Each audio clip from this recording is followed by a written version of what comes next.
Hey everyone, Jason Weckerle here. Today in this video, I'm going to teach you guys how to throw crankbaits and jerkbaits for salmon and trout when they run up the rivers of the Great Lakes or the rivers of the ocean.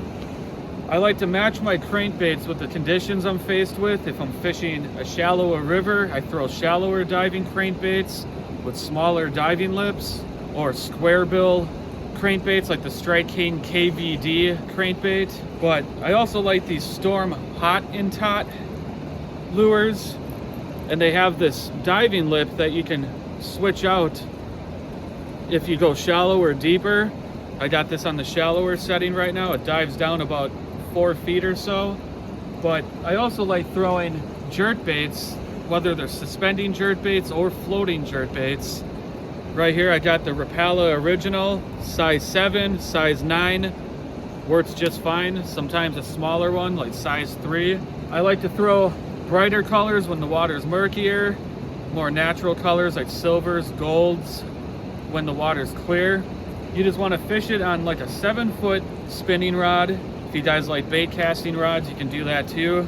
But I like a 7-foot spinning rod with 10-pound Power Pro braided line, a 10 to 12-pound test fluorocarbon leader.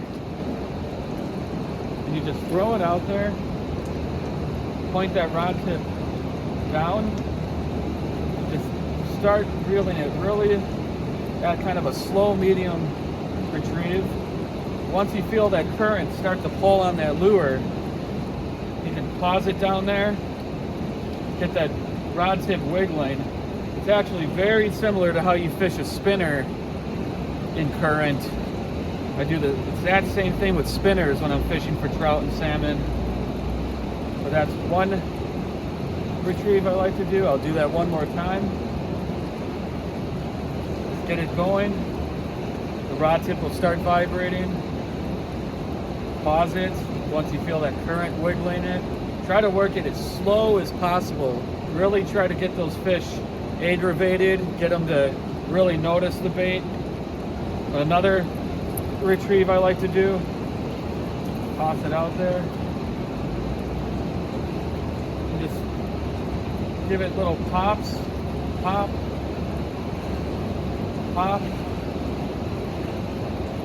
because in the current, the rod tip will keep wiggling, and that popping kind of gives the bait a jerking action, makes it look like it's maybe dying, like a dying fish or something.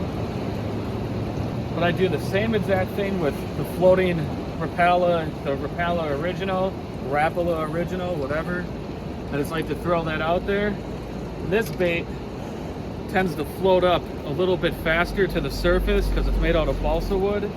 But I like this lure when the water's shallower. Sometimes when I'm fishing slacker water, like really calm conditions. But you just throw that out there, give it 1 or 2 pops. You want the current to work as your ally, work with you, not against you. So never throw your lures up current because you'll get snagged a lot more.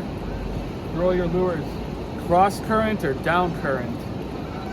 Again, with the Weckerle Original or any floating minnow bait or suspending jerkbaits, Weckerle Husky jerks, X-Wraps, Mega Bass jerkbaits if you want to spend $25 and lose a $25 bait in a river. But any type of jerkbait, floating or suspending, you just want to keep that rod tip down. Sometimes if you're using a suspending jerkbait, you can pause it a lot longer because, well, it suspends underwater, it doesn't sink or float back up. But with the floating minnow baits, like the original Weckerle, you got to work it a little bit more to keep it down. One more tip, with the floating minnow baits, I tend to throw up current a little bit, but not totally up current, kind of on an angle, because the current starts pushing your bait down river right away. Here you go, I'll show you. So by the time you get it in front of you, it's already diving to its maximum depth. With the jerkbaits, you can reel them slow and steady if you want to, and fish will bite them. But I tend to like twitching jerk baits a lot more. But those are some tips and pointers that will help you guys catch more trout and salmon out on the rivers.